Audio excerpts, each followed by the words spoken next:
یہ رانجھا صاحب کس کانٹیکسٹ میں آپ نے توشہ خانہ میں تو عمران خان جو ہے انہوں نے ویلیو دے کے چیزیں لی ہیں، اگر انہوں نے بیچ بھی دی ہیں تو نا اہلیت کیسے بنتی ہے، نمبر 1، اور نمبر 2 آپ پوری پولیٹیکل پارٹی تحریک انصاف تحلیل کرنے جا رہے ہیں جو اس وقت ایک پاپولر پارٹی ہے، آپ اس کو تحلیل کس طرح کریں گے، کیا گراؤنڈز ہیں پیش کریں گے؟ اور پھر یہ تو بڑی غلط روایت پاکستان میں پڑ جائے گی کہ ایک پولیٹیکل پارٹی کو کورٹ کے ڈیسیژن کے ذریعے آپ تحلیل کر دیں، اور کیا پھر آپ 62(1)(f) کے لیے سپریم کورٹ میں نہیں جا رہے اس فیصلے کو لے کے، آپ توشہ خانہ میں جا رہے ہیں؟ رانجھا صاحب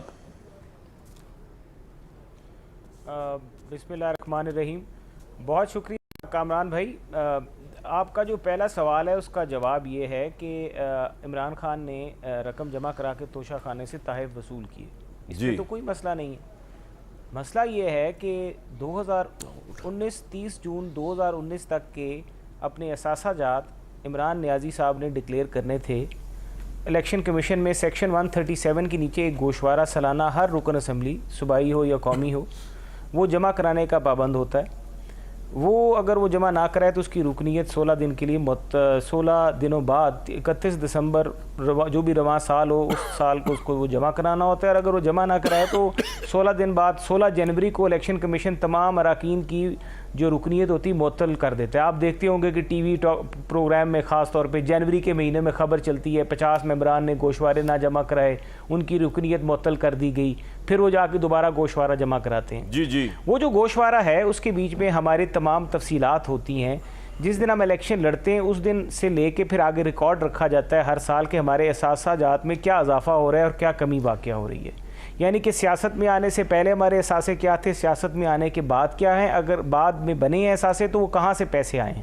تو وہ پوری تفصیل جو ہے کیونکہ وہ بیسیکلی آپ کہہ رہے ہیں کہ عمران خان صاحب نے توشہ خانہ میں جو وہ تو اس ٹیکنیکل گراؤنڈ ساری پتہ ہے، آپ کے پاس ثبوت کیا ہے، آپ کے پاس کیا پلی ہے کہ کیا جو توشہ خانہ میں تحائف انہوں نے خریدے ہیں وہ جمع نہیں کرائے اپنے الیکشن اس کے اندر، یا انہوں نے بیچے جو ہیں ان کو جمع نہیں کرایا ان پیسوں کو؟ دیکھیں جب انہوں نے تحائف بیچے اور بیچنے کے بعد ان سے جو تحائف حاصل کیے توشہ خانے سے، اب اس کی دو صورتیں ہیں، یا تو انہوں نے تحائف بیچ دیے جو کہ بیچے، اخباروں میں خبریں آئیں کہ اس گھڑی والے کو اتنے کا بیچا، دبئی میں بیچا، لاہور یہاں پہ بیچا، تو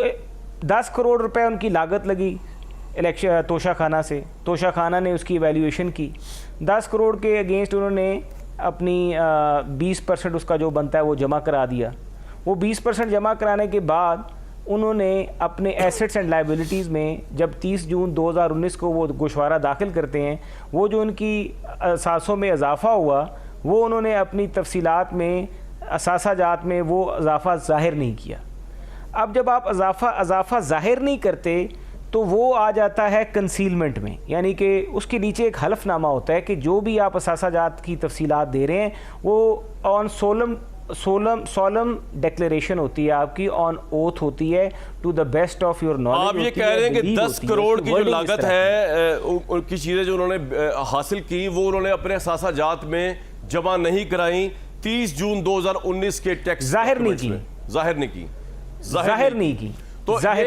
میری بات جب آپ ظاہر نہیں کرتے، جب میری بات تو سن لینا، جب نواز شریف صاحب کا جب 2018 میں نواز شریف صاحب کے اوپر جب فیصلہ سپریم کورٹ نے دیا تو انہوں نے کہا کہ انہوں نے اپنے بیٹے سے جو سیلری لی تھی وہ انہوں نے ظاہر نہیں کی، لہٰذا یہ صادق اور امین نہیں، اور 62(1)(f) میں کہا کہ جی آپ کو ہم کرتے ہیں، حتیٰ کہ وہ سپریم کورٹ نے الیکشن کمیشن آف پاکستان کا کام کیا، پہلے الیکشن کمیشن کے پاس جانا چاہیے تھا اس وقت بھی، لیکن خیر اب وہ وقت گزر گیا۔ یعنی کہ آپ یہ کہہ رہے ہیں کہ آپ نے پراپر روٹ اپنایا ہے، آپ پہلے عمران خان کو الیکشن کمیشن سے تاحیات نااہل کروائیں گے، پھر وہ معاملہ سپریم کورٹ میں جائے گا، پھر وہاں سے کرو، آپ یہ کہہ رہے ہیں نا؟ نہیں، ہم یہاں سے لیں گے ڈیکلیریشن لینے کے بعد پھر ہماری اس ڈیکلیریشن کے اوپر اس کے اندر سے کئی نکلیں گی چیزیں، اس میں سے ایک یہ چیز نہیں نکلے گی کہ ہم سپریم کورٹ جائیں گے نائل کرائیں گے، اس میں کرپشن اور کرپٹ پریکٹس بھی آ جاتی ہے، اس میں اختیارات کا ناجائز استعمال بھی آ جاتا ہے، اور اس میں ٹیکس چوری بھی آ جاتی ہے۔ یہ 3 اور جرائم ہیں جو عمران نیازی نے کیے ہیں۔ ٹیکس اس طرح چوری کیا جب اثاثے ان کے اضافہ ہوا تو ظاہر ہے کہ دیکھیں آپ خود یہ مانتے ہیں کہ نواز شریف صاحب کو ناجائز نکالا گیا، اور آپ کہتے ہیں کہ یہ تو فضول سی بات تھی، یہ ٹیکنیکل گراؤنڈ۔ آج آپ وہی فضول سی بات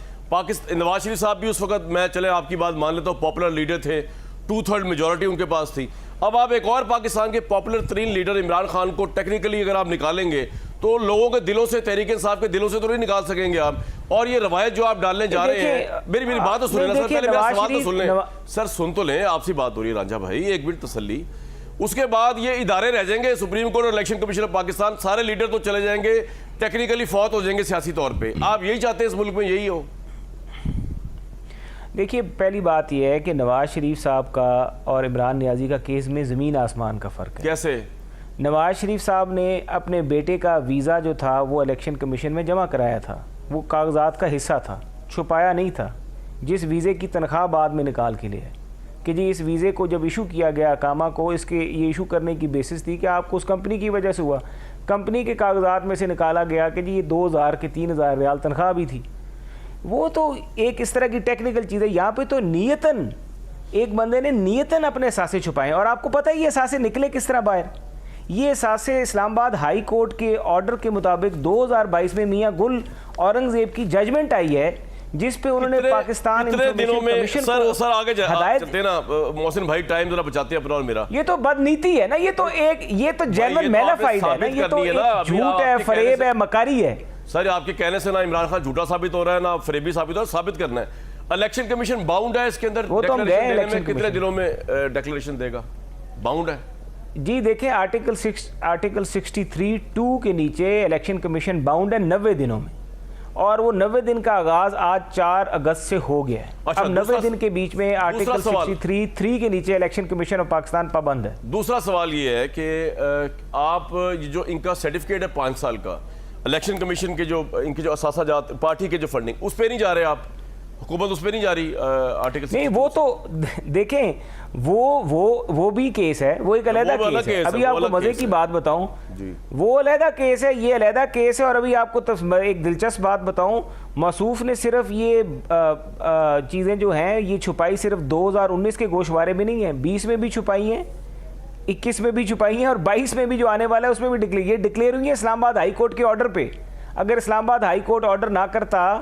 تو یہ چیزیں کبھی بھی پاکستانی عوام کے سامنے نہیں آتی. اور اپنے ایسٹس کے بیچ میں انہوں نے کروڑوں روپے، 10 کروڑ کی میں نے آج بات کی نا ایک گوشوارے. سر آپ کا پوائنٹ آ گیا.